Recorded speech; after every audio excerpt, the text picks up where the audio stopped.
यह नहीं सोचा था कि ये मेरे दोस्तों कि अपने आंगन में अपने ही मजार देखेंगे। संकल्प है कि स्वामी सहाजानंद सरस्वती जी इस बात को कहे थे, यदि मैं कहीं जा रहा हूँ मीटिंग में और खुदा न खास्ते मेरा एक्सीडेंट हो जाए और मेरी मौत हो जाए तो किसान सभा की मीटिंग को मत फेल करना, मेरी डेड बॉडी को ले जा करके वहाँ रखना और पहले किसान सभा की मीटिंग करना। जी को लगी है स्वामी सहाजानंद सरस्वती ने 1936 में किसान सभा का संगठन बनाया था, स्थापना किया था और स्थापना करने के बाद वो दर की ठोकर खा करके पूरे जिले ही नहीं, पूरे पूर्वांचल ही नहीं, देश और जो समाज के लिए लड़ता है वो कंधे पर उसको लेकर के हमको चलना चाहिए। इसलिए मैं आप लोगों के बीच में इस मिथ्या को और इस हमारे जो नेता हैं, हमारे मास्टर साहब अमर हैं। आज किसान सभा के वरिष्ठ नेता कहा जाए या कार्यकर्ता कहा जाए, परशुराम यादव जी का श्रद्धांजलि सभा था, और क्या कहेंगे? अरे दोनों साथियों को धन्यवाद कि आप ग्रामीण अंचल में दोनों मीडिया के साथी उपलब्ध हैं, आपको धन्यवाद।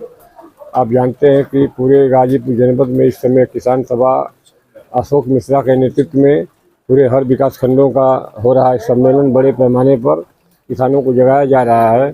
उसी कड़ी में बीच में परशुराम यादव जी से हमारा पहले का संबंध था। जब मैं छात्र जीवन में था तभी लोग हमारी मदद किया करते थे, कहते थे कि बड़ा होनहार लड़का है, इसकी मदद किया जाए, तब से मदद करते थे। और फिर जब मैं किसान सभा की कमान संभाला तो परशुराम यादव जी किसान सभा से जुट गए। वीरेंद्र यादव जी उनके साथ रहते थे और किसान सभा के ब्लॉक संरक्षक थे, लेकिन हमेशा सलाह दिया करते थे कि इस मुद्दे पर आप लोगों को क्या करना चाहिए, कैसे लड़ना चाहिए। तो ऐसे परिवेश में परशुराम यादव जी आर्थिक तौर पर इस हर तरह से किसान सभा की मदद किया करते थे। और गाजीपुर जनपद में सबसे मजबूत किसान सभा कासमाबाद विकास खंड में है और कासमाबाद विकास खंड में भी उत्तरी इलाके में उत्तरी छोर पड़ता है, जालूपुर से लेकर के महेशपुर तक, बेदबारी पोखरी तक, 2 न्याय पंचायतों में महेशपुर और खजोर न्याय पंचायत में किसान सभा बड़ी मजबूत है। हर गांव में कमेटी है, हर गांव में इसके मेंबर हैं और सबसे बुद्धिजीवी समझदार परशुराम यादव जी मास्टर साहब थे। इनका हम लोगों के बीच से चला जाना बहुत कमी महसूस हो रही है किसान सभा को, जो हम लोग के गार्जियन थे। बीच में मैंने इनके दरवाजे पर आया तो इनके लड़के रमेश यादव से कहा कि भाई मास्टर साहब बड़े सम्मानित थे, उनको क्षेत्र जानता था, आधे जिले के लोग जानते थे, तो उनकी श्रद्धांजलि सभा बना दिया जाए। तो धन्यवाद दूंगा मास्टर साहब के परिवार को, रमेश को और जयराम यादव जी को। सभी लोगों ने सत्कार किया, सारी व्यवस्था उन लोगों ने किया। आज मौसम खराब हो गया, नहीं तो मैं तो अंत में 1 घंटा उनके बारे में बोलता और किसान समस्याओं पर चर्चा करता। जिस तरीके से मुहम्मदाबाद के आप सम्मेलन में गए थे और आप धन्यवाद के पात्र हैं कि जिस तरीके से चैनल परसों से चलाया जा रहा है, मुहम्मदाबाद चलाया जा रहा है, पूरे जिले में किसान सभा की गूंज जा रही है। ऐसे परिवेश में हमारे बीच से चले जाने के बाद मास्टर साहब के बाद पूरा किसान सभा गमगीन है और किसान सभा के साथ ही चिंतित है। लेकिन ये समाज की सच्चाई है कि जो आता है जाना सत्य है, लेकिन ये भी सत्य है कि कुछ महापुरुष अपने कर्मों के बल पर हजारों वर्ष तक जिंदा रहते हैं। उसी कड़ी में परशुराम यादव जी थे। इसी बरार में अगल बगल में हजारों लोग मरते हैं, जिंदा होते हैं, कोई जानता भी नहीं है। मरने के बाद बरही तरही दूध काम करके मामला ख़त्म हो जाता है। लेकिन जो महापुरुष समाज के लिए कुछ छाप छोड़ जाते हैं उनको समाज याद करता है। जिस तरीके से पूरे कासमाबाद के अगल बगल के साथी उनको श्रद्धांजलि देने के लिए आए थे, सबको मौका नहीं मिलता है। इसलिए मैं तमाम किसान सभा के तरफ से, तमाम इन ग्रामवासियों के तरफ से हमारे इलाके में पक्ष विपक्ष नहीं चलता। किसान सभा के नाम पर साथी हर गांव में पॉलिटिक्स से 2 गोल में प्रधान लड़ते हैं, लेकिन दोनों गोल के साथी किसान सभा में रह जाते हैं। और हमारी यही कोशिश भी है कि पूरे जनपद में पूरे पूर्वांचल में दलित सीमाओं को तोड़कर किसानों को एक मंच पर लाया जाए, तब किसानों की जीत होगी। जिस तरीके से मुहम्मदाबाद में आपने देखा कि विभिन्न दलों के लोग, कल मीडिया पर आपके मोबाइल पर चल रहा था कि किसान सभा को सांसद अफजल अंसारी का खुला समर्थन, तो जनता में ताकत रहेगी तो एमएलए एमपी घुटना टेक देंगे। ऐसे परिवेश में मेरी कोशिश है कि पूरे जिले में संघर्ष करके, सही बात है कि हमारी पूरी टीम जानती है कि मैं अस्वस्थ हूँ, दवा बहुत खाता हूँ, 15-20 दिन से बहुत परेशान हूँ, बोलने की हिम्मत भी नहीं पड़ रही है। लेकिन इसके बाद भी संकल्प है कि स्वामी सहाजानंद सरस्वती जी इस बात को कहे थे, यदि मैं कहीं जा रहा हूँ मीटिंग में और खुदा न खास्ते मेरा एक्सीडेंट हो जाए और मेरी मौत हो जाए तो किसान सभा की मीटिंग को मत फेल करना, मेरी डेड बॉडी को ले जा करके वहाँ रखना और अब पहले किसान सभा की मीटिंग करना, तब अंतिम संस्कार करना। उसी प्रेरणा को लेकर के मैं चलता हूँ, मैं दवा खाता हूँ, चलता हूँ। और मेरी कोशिश है, आने वाली टीम पर हमारा भरोसा है। राजदेव यादव जी हैं, सुरेंद्र राम जी हैं, मेरा अशोक मिश्रा जी हैं, भरोसा है कि हम रहेंगे या नहीं रहेंगे। किसान सभा के खिलाफ गाजीपुर में, पूर्वांचल में चलती रहेगी और किसानों की सेवा हम लोग करते रहेंगे। परशुराम यादव जी किसान सभा की सेवा करते करते साथ साथ में टीचर भी थे। हाँ हाँ और लोग बता रहे थे अभी श्रद्धांजलि सभा में हाँ कि अगल बगल में विशाल इनके लगाए हुए पेड़ भी हैं, पर्यावरण से भी ये भरे फूले। एक बात मैं भूल गया, मौसम खराब हो गया।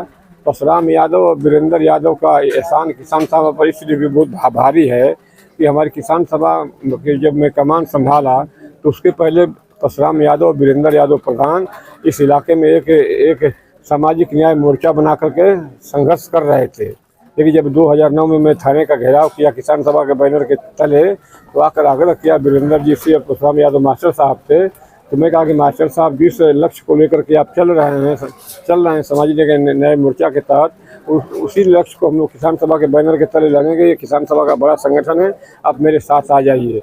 और उसी दिन किसान सभा में सामाजिक न्याय मोर्चे का उन्होंने विलय कर दिया और किसान सभा के साथ रहना शुरू कर दिए। तब से मैं परशुराम यादव को, वीरेंद्र यादव को बहुत सम्मान देता हूं, उनके प्रति मैं ऋणी रहता हूं कि इतनी बड़ी संस्था को किसान सभा से जोड़ दिए और किसान सभा के साथ आ गए। इसके लिए उनको मैं धन्यवाद दिया, उनका सम्मान भी करता हूँ।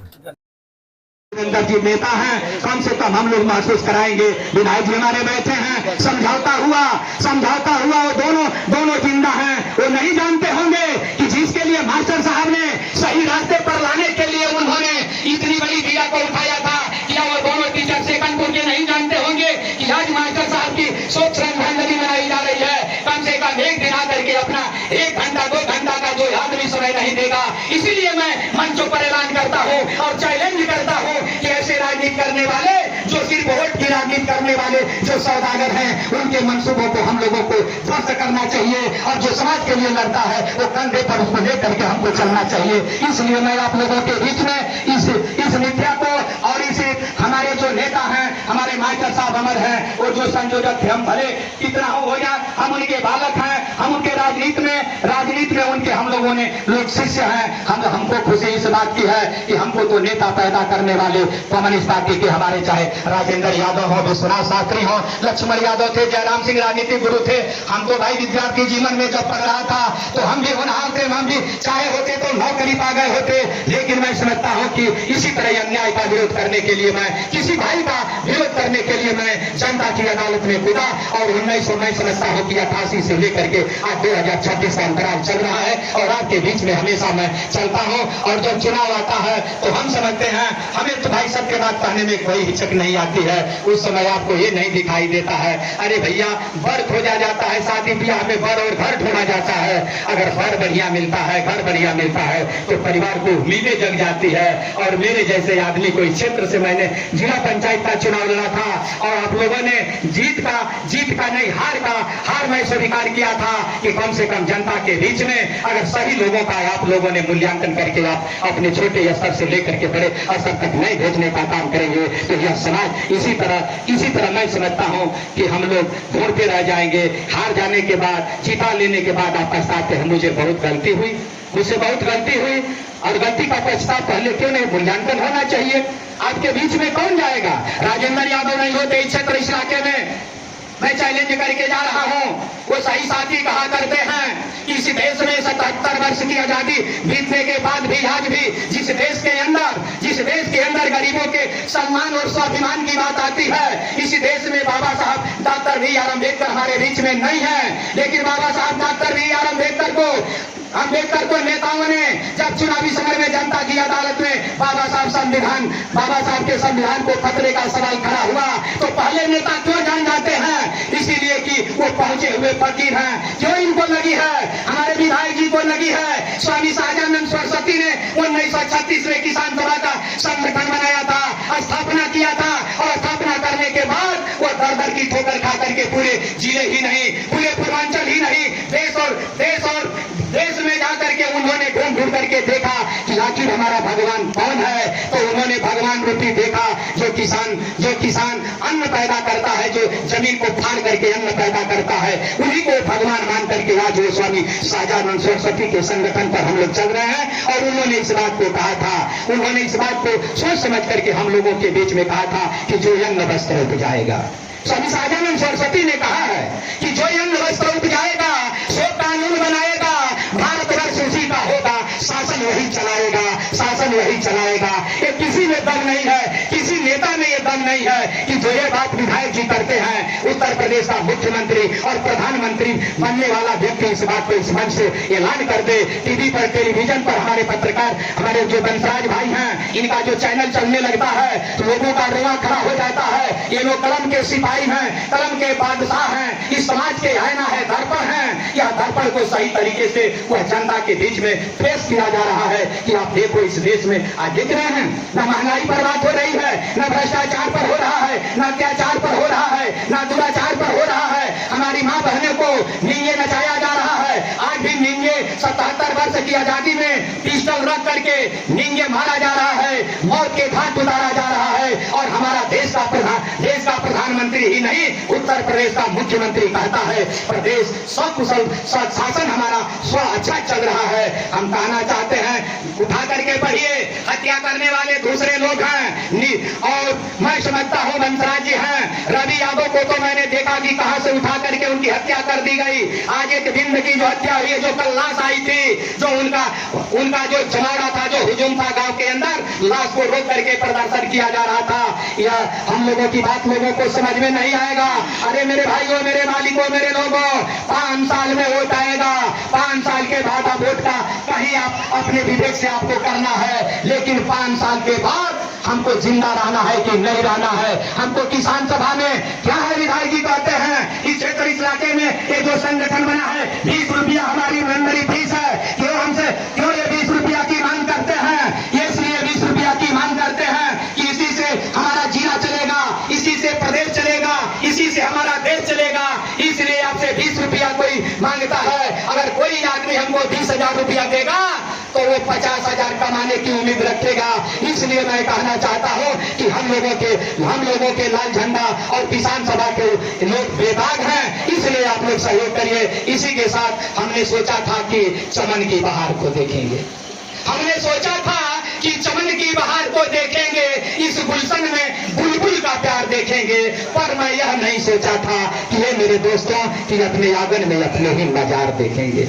इसलिए मैं बताऊं कि लंबी लिस्ट है, हम लोग थोड़ा समय अधिक ले लिया, संचालन की करता बेचारे हमारे इधर उधर हो रहे हैं, हम समझ रहे हैं। इसी के साथ मैं अपने नेता आदरणीय गुरु जी के चरणों में श्रद्धा सुमन समर्पित करते हुए इनके परिवार को दुख सहने की घड़ी में मैं इनको प्रणाम करते हुए, हम अपने नेताओं से आशीर्वाद की कामना करते हुए, जितने हमारे इसमें बैठे हैं पिता तुल्य रुद्रावली के भाइयों, मैं सबको याद करते हुए मैं यही कहूंगा कि मास्टर साहब की पुण्यतिथि साल में एक बार उनके परिवार के लोग हम लोगों को जरूर सूचना करें कि नहीं हो, और कम से कम उनका जो कारवा है, उनका रास्ता है, आगे बढ़ाया जाए। इसी के साथ मैं अपनी बात समाप्त करता हूँ। जय भारत, जय हिंद, राम सभा।